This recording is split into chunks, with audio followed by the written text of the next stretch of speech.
Welcome to the Real News Network. I'm Sharmini Perez coming to you from Baltimore. The 50-day war on Gaza has cost the Israeli economy tremendously from various aspects. Very little attention has been paid to the debates that are going on within Israel in terms of the cost of this war. Joining us today from Göttingen, Germany is Shir Hever. Shir is an economic researcher in the Alternative Information Center, a Palestine-Israel organization active in Jerusalem and in Beit Shor. Shir, thanks for joining us today. Thanks for having me, Sharmini. Shir, so shed some light on what's going on in terms of the debates within Israel about the cost of this war. So Israel is in a crisis of standard of living, which has accumulated over many years now. And in fact, a lot of Israelis are protesting and have protested very vigorously against the drop in income or the stagnating income while cost of living is going up so sharply.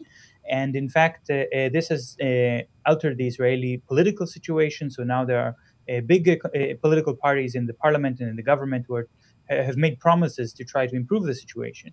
And what's amazing is how the entire public debate in Israel seemed to have forgotten this debate, the economic debate that existed merely days before the war against Gaza started. And in that debate, there was a very heated argument between the Ministry of Finance and the Ministry of Defense about cutting the defense budget. Israel is spending more on defense as a proportion of its total public expenses than any country in the world, or at least any developed country. And this has taken a very heavy burden on the population. There has been an attempt to try to cut down the cost of the military, and the army has threatened that they're going to not be able to provide Israelis with enough security. They basically tried to scare the public about various menaces. And when it seemed that the Ministry of Finance is maybe going to win, that's exactly when the conflict erupted. First, with this Operation Brother's Keeper, in which Israel invaded the West Bank, Prime Minister Netanyahu wanted to blame Hamas for this escalation. So he diverted the aggression towards Gaza. That's actually what started this 50-day onslaught on Gaza, known as a protective edge. And now all of this debate has been forgotten. Everybody forgets that this all started with the attempt of the Ministry of Defense to protect their own budgets. And the situation now is that the debates that we see in the news are not about whether the defense budget can be cut or how much can it be cut, but how much is it going to be increased. And Shir, what does this mean in terms of the impact on the Israeli economy and what people are experiencing? So here we have the Israeli government coming to believe that Gaza is a soft target and that they can just bombard Gaza and as the very cynical term goes, mow the lawn every couple of years, and also experiment with new Israeli weapons and so on. This has indeed happened in the last 4 attacks of Israel against Gaza. This time, the Hamas party said they're not just going to take this line down, and they're going to try to fight back even against overwhelming odds by the Israeli army, and that they refused actually to accept the Israeli terms for a ceasefire. Israel simply demanded sort of a surrender. Hamas wouldn't take that option. So that turned into a 50-day war. And a 50-day war is something the Israeli economy was not prepared for. The Israeli government did not wish it. And it affected every aspect of the Israeli economy. There's been massive damage to the area, economic damage, I mean, not so much physical damage, but economic damage to the areas surrounding the Gaza Strip, where people were afraid to go to the factories, so the factories stopped working. Farms have stopped working as well, and produce was not harvested. And there's been a slowdown in the shopping habits of Israelis. There's been fewer cars being bought, fewer houses being bought. Tourism has taken a very serious hit. So more than 25% reduction in tourism. And for 50 days of slowdown of the economy, that has very long-term impact on the Israeli economy. So in addition to that, we cannot forget the impact of the international boycott movement against Israel, boycott, divestment, sanctions, because every time Israel is using so much violence, many more people join this movement, and there have been some very large successes of that movement to make the Israeli economy accountable for the crimes committed by the Israeli government and the Israeli army. And we should also not forget the cost of the defense budget, and that's something that now, as the government is facing with trying to restore the economy and trying to compensate. There are over 3,000 demands for compensations from Israeli businesses and farms for damage inflicted during the war. But instead of being able to compensate these factories and farms, the Israeli government has announced a widespread cut that is planned for all of the ministries, health, education, transportation, everything, in order to finance a massive increase in the Ministry of Defense. And that shows that this war has really been unsustainable for the Israeli economy. And how are they financing this war? So actually, they don't have a source to to finance this war right now. Well, the first idea was to just increase the deficit, meaning to use borrowing to finance the war.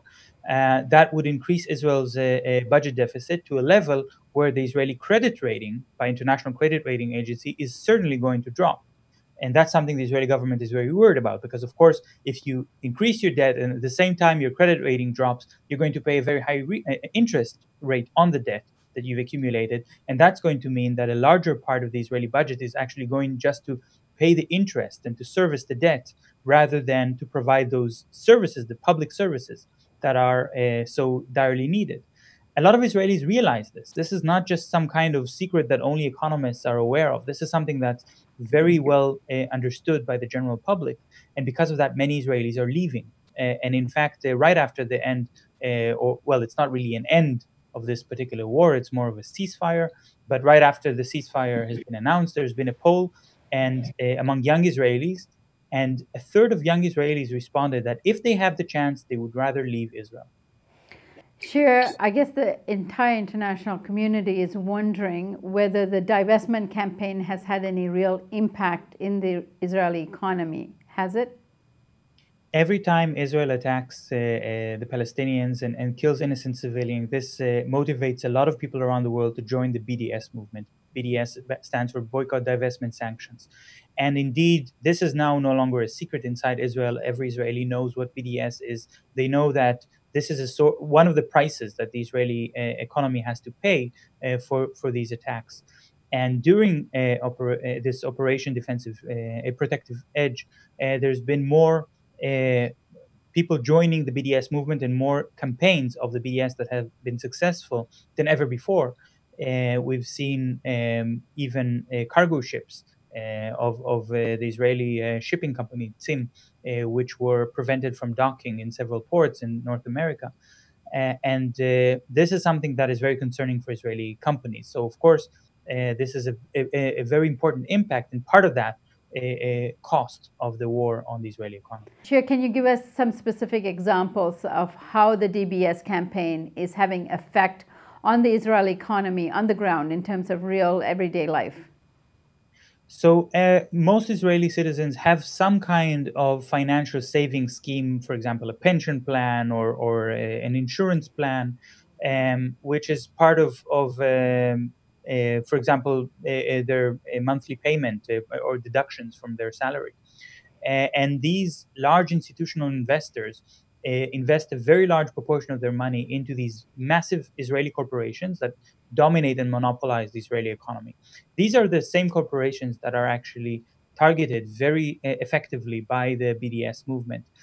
Some of these corporations have, or the ownership of these corporations, being so concerned about the BDS movement and the fact that there's so much criticism, are trying to move their investments outside of Israel and abroad, and they're doing that very fast. Some of them, particularly Nochi Dankner, Lev Levayev, Itzhak Tshuva, they are the biggest, well, at least in the top 5 or 6 capital owners in Israel have made their shift of investment outside of Israel so fast that they made very bad investment decisions and got almost to the verge of bankruptcy.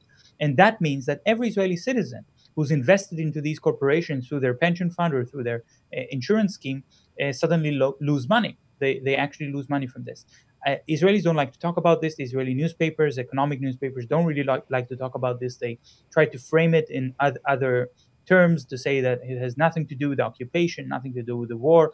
It's because of the international financial crisis.